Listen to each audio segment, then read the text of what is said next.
Exactly Harish Rao KTR మాజీ ముఖ్యమంత్రి కేసీఆర్ తో భేటీ కావడం పైన పెద్ద ఎత్తున చర్చ కొనసాగుతా ఉంది. ఎందుకంటే ఈ మధ్య కాలంలో బీఆర్ఎస్ కి కవితకి పొసగట్లేదు. నిజంగానే వాళ్ళిద్దరి మధ్య కాస్త గ్యాప్ ఉంది. ఆమె ఎప్పుడైతే అమెరికా నుంచి తిరిగి హైదరాబాద్ చేరుకున్నారో అప్పటి నుంచి ఆ గ్యాప్ కొనసాగుతుంది అనేటువంటిది భారీ ఎత్తున చర్చ ఉంది. కాబట్టి ఈ అంశం పైన చర్చించే అవకాశం ఉంది. దాంతో పాటు స్థానిక సంస్థల ఎన్నికల్లో పార్టీ వ్యూహము, తర్వాత బీసీ రిజర్వేషన్ అంశంలో పార్టీ ఏ రకంగా ముందుకు వెళ్ళాలి, ఈ అంశాలపైన అన్నిటిపైన చర్చించే అవకాశం ఉంది. అన్నిటికంటే కీలకంగా ఎమ్మెల్సీ కవిత తీన్మార్ మల్లన్న ఇష్యూ పెద్దగా ఇప్పుడు చర్చనీయాంశం అవుతా ఉంది. ఒక అసభ్యకరమైనటువంటి పదజాలను మల్లన్న చేయడము, తర్వాత జాగృతి టీం వెళ్లి మల్లన్న ఆఫీస్ పైన దాడి చేయడము, ఒకరిపైన ఒకరు కంప్లైంట్ చేసుకోవడము, ఒకరిపైన ఒకరు ఫిర్యాదు చేసుకోవడము, శాసన మండలి చైర్మన్ గుత్తా సుఖేందర్ రెడ్డికి ఫిర్యాదు చేయడము, ఎక్స్ కమిటీకి ఫిర్యాదు చేయడము, ఇద్దరు ఒకరు ఎమ్మెల్సీ కవిత ఆనేమో ఎమ్మెల్సీ నవీన్ కుమార్ కి సంబంధించినటువంటి సభ్యత్వాన్ని రద్దు చేయాలి, ఆయన ఎమ్మెల్సీగా అనర్హత ప్రకటించాలని కంప్లైంట్ చేస్తే తీన్మార్ మల్లన్న కూడా కొంచెంసేపట్లో అక్కడికి వెళ్ళి కంప్లైంట్ చేసేటువంటి పరిస్థితి. సో మొత్తానికి పెద్ద ఎత్తున ఒక హాట్ టాపిక్ గా మారింది. ఈ అంశం పైన ఏం చేయాలి అనేటువంటిది ఆలోచించే అవకాశం ఉంది. అయితే ఇంకా ఆ పదాన్ని ఇంకా పెంచి పోషించే ఇంకా దానంటే ఇంకా స్ట్రెంథన్ గా వాడేటువంటి ప్రయత్నం తీన్మార్ మల్లన్న చేస్తున్నట్టుగా కనిపిస్తా ఉంది. నేను మాట్లాడిన మాటకు కట్టుబడి ఉన్నాను, కంచం మంచం అనేటువంటి మాటకు కట్టుబడి ఉన్నా అనేటువంటి స్టేట్మెంట్ తీన్మార్ మల్లన్న చేస్తుండడంతో పెద్ద ఎత్తున చర్చనీయాంశం అవుతా ఉంది. ఈ అంశం పైన గత కొంతకాలంగా జరుగుతున్నటువంటి అంశాలపైన వీళ్ళు చర్చించేటువంటి అవకాశం ఉంది. సో ఈ ముగ్గురు భేటీ ఇది మొదటిసారి కాదు, పలుసార్లు భేటీ అయ్యారు. కానీ ఈ ఘటన తర్వాత భేటీ కావడం పైన సర్వత్రా ఆసక్తి ఉంది, పెద్ద ఎత్తున చర్చ కొనసాగుతుంది. ఎలాంటి డిసిషన్ తీసుకోనున్నారు బీఆర్ఎస్ చీఫ్ కేసీఆర్, తర్వాత మాజీ మంత్రి హరీష్ రావు, కేటీఆర్ ఏ నిర్ణయం తీసుకోనున్నారు, ఈ అంశం పైన ఎలా ముందుకు వెళ్ళాలనేటువంటి. ఇంత జరిగినా బీఆర్ఎస్ నుంచి, కేటీఆర్ నుంచి కానీ, హరీష్ రావు నుంచి కానీ, పార్టీ తరఫు నుంచి కానీ ఇంతవరకు పూర్తి స్థాయిలో మద్దతు లభించలేదు. కవిత విషయంలో ఇంతవరకు రియాక్ట్ కాలేదు. సో దానిపైన సర్వత్రా ఆసక్తి ఉంది ఈ ముగ్గురు భేటీ పైన. మధు, అంటే ఈ రోజు కేవలం కవిత అంశం పైన భేటీ అవుతున్నారా, లేకపోతే ఇంకేదైనా పార్టీలో అంతర్గతంగా డిసిషన్స్ ఉండే అవకాశం ఉందా?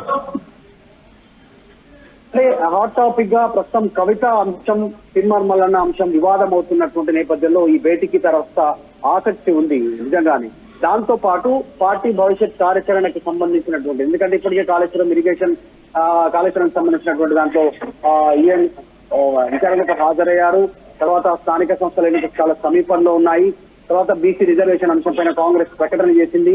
తర్వాత నెక్స్ట్ పార్టీ సంస్థాగతంగా అన్ని రకాల చర్చలు వచ్చే అవకాశం ఉంది. దాంతో పాటు ఎమ్మెల్సీ కవిత అంశం కూడా చర్చకు వచ్చే అవకాశం ఉన్నట్టుగా చాలా స్పష్టంగా కనిపిస్తా ఉంది.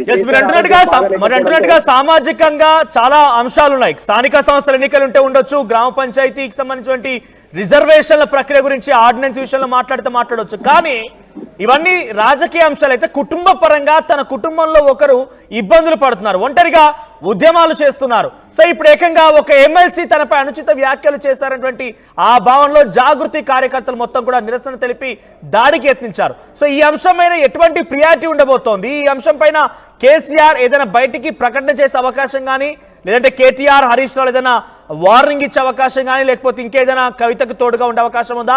లేదంటే కవిత తమ పార్టీకి తలనొప్పులు తీసుకొస్తోంది కాబట్టి ఉంచడమా, తనని పార్టీ నుంచి తొలగించడమా, ఈ రకమైన డిస్కషన్ జరిగే అవకాశం ఉందా?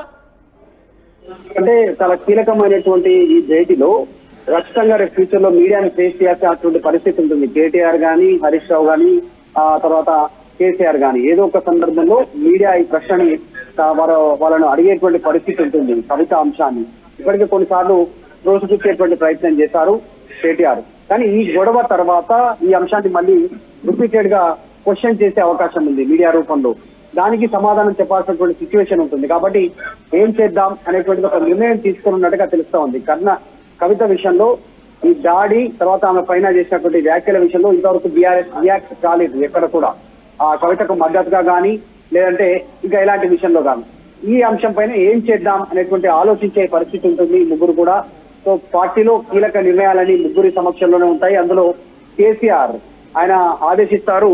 కేసీఆర్ ఆదేశాలను హరీష్ రావు గానీ, కేటీఆర్ గానీ క్షేత్రస్థాయిలో ఇంప్లిమెంట్ చేసేటువంటి విధంగా ప్రయత్నం చేస్తూ ఉంటారు. కాబట్టి ఇప్పుడు కేసీఆర్ ఏం మాట్లాడనున్నారు, వీరిద్దరికి ఏం చెప్పనున్నారు, ఏం స్టాండ్ తీసుకోనున్నారు అనేటువంటిది పెద్ద ఎత్తున చర్చ కొనసాగుతోంది. కొద్దిసేపట్లో క్లారిటీ కూడా వచ్చే అవకాశం ఉంది. రైట్ మధు. సో నందినగర్ నివాసంలో అటు కేటీఆర్, హరీష్ రావులు కేసీఆర్ తో భేటీ కాబోతున్నారు.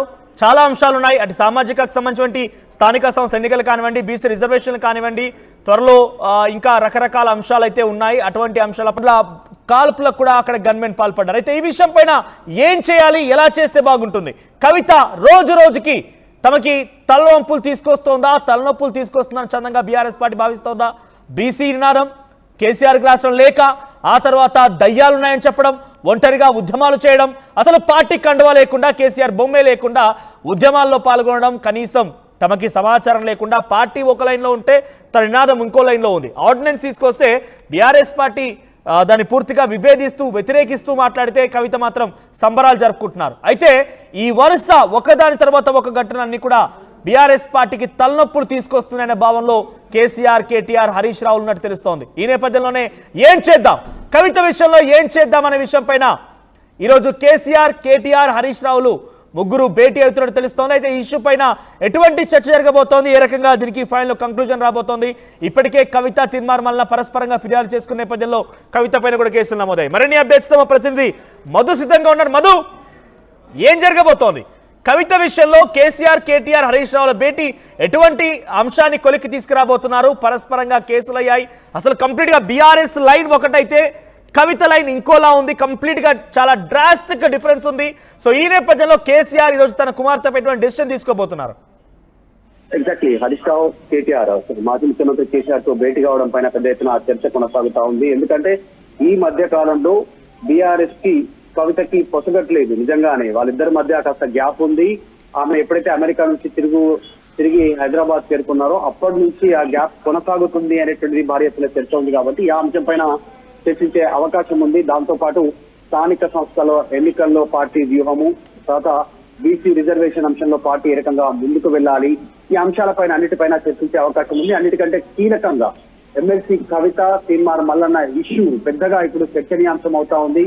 ఒక అసభ్యకరమైనటువంటి పదజాలను మల్లన్న చేయడము, తర్వాత జాగృతి టీం వెళ్లి మల్లన్న ఆఫీస్ పైన దాడి చేయడము, ఒకరిపైన ఒకరు కంప్లైంట్ చేసుకోవడము, ఒకరిపైన ఒకరు ఫిర్యాదు చేసుకోవడము, శాసన మండలి చైర్మన్ గుత్తా సుఖేందర్ రెడ్డికి ఫిర్యాదు చేయడము, ఎక్స్ కమిటీకి ఫిర్యాదు చేయడము, ఇద్దరు ఒకరు ఎమ్మెల్సీ కవిత ఆనేమో ఎమ్మెల్సీ నవీన్ కుమార్ కు సంబంధించినటువంటి సభ్యత్వాన్ని రద్దు చేయాలి, ఆయన ఎమ్మెల్సీగా అనర్హత ప్రకటించాలని కంప్లైంట్ చేస్తే తీన్మార్ మల్లన్న కూడా కొద్దిసేపట్లో అక్కడికి వెళ్ళి కంప్లైంట్ చేసేటువంటి పరిస్థితి. సో మొత్తానికి పెద్ద ఎత్తున ఒక హాట్ టాపిక్ గా మారింది. ఈ అంశం పైన ఏం చేయాలి అనేటువంటిది ఆలోచించే అవకాశం ఉంది. అయితే ఇంకా ఆ పదాన్ని ఇంకా పెంచి పోషించేలా ఇంకా అంటే ఇంకా స్ట్రెంథన్ గా వాడేటువంటి ప్రయత్నం తీన్మార్ మల్లన్న చేస్తున్నట్టుగా కనిపిస్తా ఉంది. నేను మాట్లాడిన మాటకు కట్టుబడి ఉన్నాను, కంచం మంచం అనేటువంటి మాటకు కట్టుబడి ఉన్నా అనేటువంటి స్టేట్మెంట్ తీన్మార్ మల్లన్న చేస్తుండడంతో పెద్ద ఎత్తున చర్చనీయాంశం అవుతా ఉంది. ఈ అంశం పైన గత కొంతకాలంగా జరుగుతున్నటువంటి అంశాలపైన వీళ్ళు చర్చించేటువంటి అవకాశం ఉంది. సో ఈ ముగ్గురు భేటీ ఇది మొదటిసారి కాదు, పలుసార్లు భేటీ అయ్యారు. కానీ ఈ ఘటన తర్వాత భేటీ కావడం పైన సర్వత్రా ఆసక్తి ఉంది, పెద్ద ఎత్తున చర్చ కొనసాగుతుంది. ఎలాంటి డిసిషన్ తీసుకోనున్నారు బీఆర్ఎస్ చీఫ్ కేసీఆర్, తర్వాత మాజీ మంత్రి హరీష్ రావు, కేటీఆర్ ఏ నిర్ణయం తీసుకోనున్నారు, ఈ అంశం పైన ఎలా ముందుకు వెళ్ళాలనేటువంటి. ఇంత జరిగినా బీఆర్ఎస్ నుంచి, కేటీఆర్ నుంచి కానీ, హరీష్ రావు నుంచి కానీ, పార్టీ తరఫు నుంచి కానీ ఇంతవరకు పూర్తి స్థాయిలో మద్దతు లభించలేదు. కవిత విషయంలో ఇంతవరకు రియాక్ట్ కాలేదు. సో దానిపైన తర్వాత ఆసక్తి ఉంది ఈ ముగ్గురు భేటీ పైన. మధు, అంటే ఈరోజు కేవలం కవిత అంశం పైన భేటీ అవుతున్నారా, లేకపోతే ఇంకేదైనా పార్టీలో అంతర్గతంగా డిసిషన్స్ ఉండే అవకాశం ఉందా? అంటే హాట్ టాపిక్ గా ప్రస్తుతం కవిత అంశం, తీన్మార్ మల్లన్న అంశం వివాదం అవుతున్నటువంటి నేపథ్యంలో ఈ భేటీకి తర్వాత ఆసక్తి ఉంది నిజంగానే. దాంతో పాటు పార్టీ భవిష్యత్ కార్యాచరణకి సంబంధించినటువంటి, ఎందుకంటే ఇప్పటికే కాళేశ్వరం సంబంధించినటువంటి దాంట్లో ఈఎన్ విచారణకు హాజరయ్యారు. తర్వాత స్థానిక సంస్థల ఎన్నికలు చాలా సమీపంలో ఉన్నాయి. తర్వాత బీసీ రిజర్వేషన్ అంశం పైన కాంగ్రెస్ ప్రకటన చేసింది. తర్వాత నెక్స్ట్ పార్టీ సంస్థాగతంగా అన్ని రకాల చర్చలు వచ్చే అవకాశం ఉంది. దాంతో పాటు ఎమ్మెల్సీ కవిత అంశం కూడా చర్చకు వచ్చే అవకాశం ఉన్నట్టుగా చాలా స్పష్టంగా కనిపిస్తా ఉంది. అంటున్నట్టుగా సామాజికంగా చాలా అంశాలు ఉన్నాయి. స్థానిక సంస్థల ఎన్నికలు ఉంటే ఉండొచ్చు, గ్రామ పంచాయతీకి సంబంధించినటువంటి రిజర్వేషన్ల ప్రక్రియ గురించి ఆర్డినెన్స్ విషయంలో మాట్లాడొచ్చు. కానీ ఇవన్నీ రాజకీయ అంశాలు. అయితే కుటుంబ పరంగా తన కుటుంబంలో ఒకరు ఇబ్బందులు పడుతున్నారు, ఒంటరిగా ఉద్యమాలు చేస్తున్నారు. సో ఇప్పుడు ఏకంగా ఒక ఎమ్మెల్సీ తనపై అనుచిత వ్యాఖ్యలు చేశారనేటువంటి ఆ భావనలో జాగృతి కార్యకర్తలు మొత్తం కూడా నిరసన తెలిపి దాడికి యత్నించారు. సో ఈ అంశమైన ఎటువంటి ప్రియారిటీ ఉండబోతోంది? ఈ అంశం పైన కేసీఆర్ ఏదైనా బయటికి ప్రకటన చేసే అవకాశం కానీ, లేదంటే కేటీఆర్ హరీష్ రావు ఏదైనా వార్నింగ్ ఇచ్చే అవకాశం కానీ లేకపోతే ఇంకేదైనా కవితకు తోడుగా ఉండే అవకాశం ఉందా? లేదంటే కవిత తమ పార్టీకి తలనొప్పులు తీసుకొస్తోంది కాబట్టి ఉంచడమా, తనని పార్టీ నుంచి తొలగించడమా? ఈ రకమైన డిస్కషన్